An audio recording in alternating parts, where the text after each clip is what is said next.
एखादा माणूस तब्बल 17 ते 19 दिवस फक्त मिठाच्या पाण्यावर राहून उपोषण करतो. त्यांचं वजन झपाट्याने कमी होतं. डॉक्टर इशारे देत आहेत, पण केंद्र सरकारकडून कोणताही ठोस प्रतिसाद दिसत नाही. दुसरीकडे विरोधक या मुद्द्यावर सरकारला घेरत आहेत. तर महाराष्ट्रात राज ठाकरे या आंदोलनाच्या समर्थनार्थ उघडपणे मैदानात उतरले आहेत. मग नेमकं सोनम वांगचुक उपोषण का करत आहेत? त्यांच्या मागण्या काय आहेत? हा फक्त एका व्यक्तीचा लढा आहे की शिक्षण व्यवस्था, लडाख आणि देशातील आंदोलनाच्या राजकारणाशी जोडलेला मोठा प्रश्न आहे? आणि या संपूर्ण प्रकरणात राजकारण नेमकं कुठे सुरू होतं, याच सगळ्याचा आज सविस्तर आढावा आपण घेणार आहोत. नमस्कार, मी मिलिंद आणि आपण पाहत आहात त्याचं काय महाराष्ट्र. सोनम वांगचुक हे भारतीयांसाठी नवीन नाही. 3 इडियट्स चित्रपटातील फुन्सुम वांगडू या पात्राची प्रेरणा म्हणून त्यांचं नाव देशभरात पोहोचलं. शिक्षण क्षेत्रात अनेक प्रयोग करणारे, पर्यावरण संवर्धनासाठी काम करणारे आणि लडाखच्या प्रश्नांवर सातत्याने आवाज उठवणारे कार्यकर्ते अशी त्यांची ओळख आहे. त्यामुळे त्यांनी जेव्हा बेमुदत उपोषण सुरू केलं तेव्हा हा केवळ एका व्यक्तीचा आंदोलनाचा निर्णय नव्हता, तर त्यामागे काही ठोस प्रश्न आहेत असं अनेकांना वाटू लागलं. या आंदोलनाची सुरुवात शिक्षण व्यवस्थेतील गोंधळाच्या मुद्द्यांवर झाली. नीट परीक्षेतील पेपरफुटी, परीक्षेचा विश्वासार्हतेवरती उपस्थित झालेले प्रश्न आणि लाखो विद्यार्थ्यांमध्ये निर्माण झालेला संभ्रम या पार्श्वभूमीवर केंद्र सरकारवर टीका वाढत होती. याच मुद्द्यावर आंदोलन करणाऱ्या गटाला सोनम वांगचुक यांनी पाठिंबा दिला. त्यांचं म्हणणं होतं की देशातील तरुण शिक्षक व्यवस्थेबद्दल प्रश्न विचारत असताना आपण गप्प बसणं योग्य नाही. 4 दशकांपासून शिक्षण क्षेत्रात काम केलेला व्यक्ती म्हणून हा विषय आपल्यासाठी केवळ राजकीय नाही, तर नैतिक जबाबदारीचा आहे. याचवेळी त्यांनी 2 प्रमुख मागण्या पुढे ठेवल्या. पहिली म्हणजे नीट पेपरफुटी प्रकरणाची नैतिक जबाबदारी स्वीकारून केंद्रीय शिक्षण मंत्र्यांनी पद सोडावं, आणि दुसरी लडाखला राज्याचा दर्जा देण्याबाबत आणि 6व्या अनुसूचीबाबत केंद्राने ठोस निर्णय घ्यावा. त्यांच्या मते या 2 पैकी एक जरी मागणी मान्य झाली तर ते उपोषण मागे घेतील. त्यांनी केंद्र सरकारला काही दिवसांची मुदतही दिली, मात्र त्यानंतरही कोणतीही ठोस घोषणा झाली नाही आणि अखेर त्यांनी बेमुदत उपोषणाचाच मार्ग स्वीकारला. इथे एक महत्त्वाचा प्रश्न उपस्थित होतो. एका आंदोलनात शिक्षणाचा प्रश्न आणि लडाखचा प्रश्न एकत्र का आले? कारण वांगचुक यांच्या दृष्टीने हे दोन्ही विषय वेगळे नाहीत. एकीकडे देशातील तरुणांच्या भविष्याशी संबंधित परीक्षा व्यवस्था आहे, तर दुसरीकडे लडाखच्या भविष्यासंबंधीचा प्रश्न आहे. त्यामुळे त्यांनी दोन्ही मुद्द्यांवर केंद्र सरकारने संवेदनशीलतेने निर्णय घ्यावा अशी भूमिका घेतली. दरम्यान त्यांच्या प्रकृतीबाबत येणाऱ्या बातम्यांनीही चिंता वाढवली. अनेक दिवस केवळ मिठाचं पाणी घेऊन उपोषण सुरू असल्याने त्यांचं वजन लक्षणीयरित्या घटल्याचं सांगितलं जात आहे. डॉक्टरांच्या मते अशा प्रकारच्या दीर्घ उपोषणात शरीर आधी ग्लुकोजचा वापर करतं, त्यानंतर चरबी आणि पुढे स्नायूंचा. त्यामुळे हृदय, यकृत आणि मूत्रपिंड यांच्यासारख्या महत्त्वाच्या अवयवांवर ताण येऊ शकतो. त्यामुळे हा विषय केवळ राजकीय न राहता मानवी दृष्टिकोनातूनही गंभीर ठरतो. मात्र राजकारणात प्रत्येक आंदोलनाचा एक वेगळा अर्थ लावला जातो. सत्ताधारी आणि विरोधक दोघेही त्याकडे आपल्या राजकीय नजरेतून पाहतात. सरकारसाठी हा प्रश्न केवळ एका आंदोलनाचा असू शकतो, पण विरोधकांसाठी तो सरकारला अडचणीत आणण्याचा संधी ठरू शकतो. त्यामुळे वांगचुक यांच्या आंदोलनाभोवतीही राजकीय वातावरण तापू लागलं. विशेष म्हणजे या आंदोलनावर केंद्र सरकारकडून फारशी सार्वजनिक प्रतिक्रिया दिसली नाही.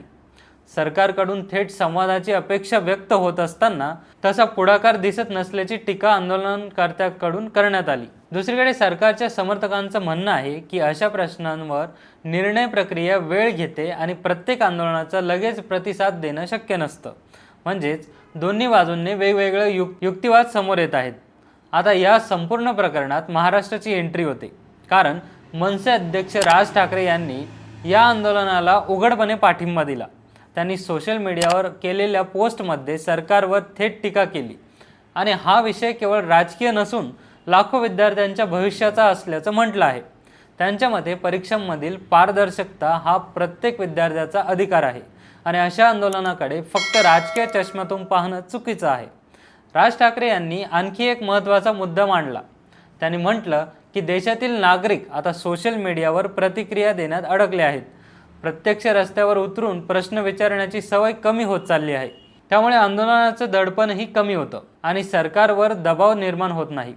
हा मुद्दा केवळ एका पक्षापुरता मर्यादित नाही.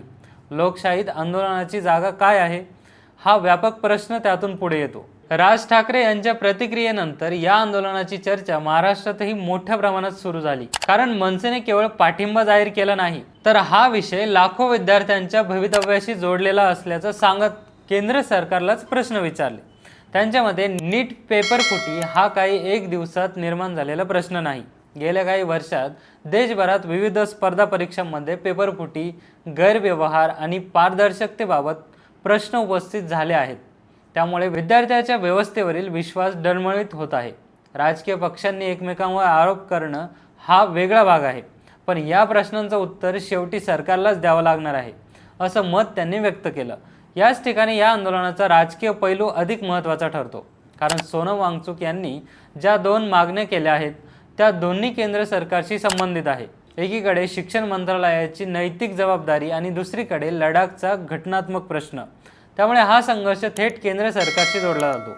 विरोधकांसाठी हा सरकारवर दबाव आणण्याचा मुद्दा बनतो, तर सत्ताधारी पक्षासाठी हा आंदोलनाला किती महत्त्व द्यायचं याचा राजकीय निर्णय असतो. राजकीय विश्लेषकांचं मत असं आहे की कोणतंही सरकार अशा प्रकारच्या आंदोलनासमोर लगेच झुकण्याचं टाळतं. कारण एकदा एखाद्या उपोषणानंतर तात्काळ निर्णय घेतला तर भविष्यात प्रत्येक मोठ्या मागणीसाठी उपोषणाचं हत्यार वापरलं जाऊ शकतं. त्यामुळे सरकार सहसा संवाद समित्या किंवा संसदीय प्रक्रियेचा मार्ग स्वीकारतात.